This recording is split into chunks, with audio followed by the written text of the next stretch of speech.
है इस कायनात को बनाने वाला अल्लाह। या अय्युहन्नासु उब्दु रब्बकुमुल्लज़ी खलक़कुम वल्लज़ीना मिन क़ब्लिकुम लअल्लकुम तत्तक़ून।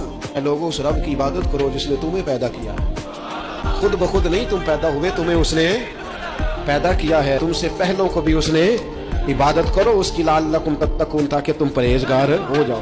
कुरान ने शिफा दी इस बातल नजरिए से कि कायनात खुद बखुद बन। फिर लोग शिर्क करते थे कि ये बुत भी अल्लाह के साथ शरीक हैं, बहुत सारे हैं कायनात को बनाने वाले। तो रब ने फरमाया व इलाहुकुम इलाहुम वाहिद, तुम्हारा माबूद एक माबूद है, ला इलाहा इल्ला, उसके सिवा कोई इबादत के लायक।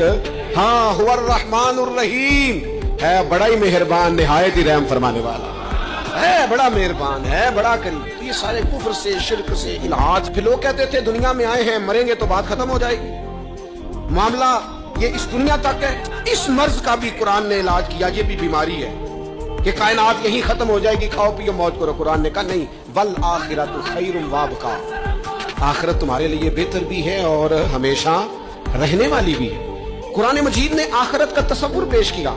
कुरान मजीद ने कहा अल्लज़ी खलक़ल मौत वल हयात लियब्लुवकुम अय्युकुम अहसनु अमला। मौत और हयात तो पैदा ही इसलिए की गई है ताकि पता चले तुम्हें अच्छे काम कौन करता है।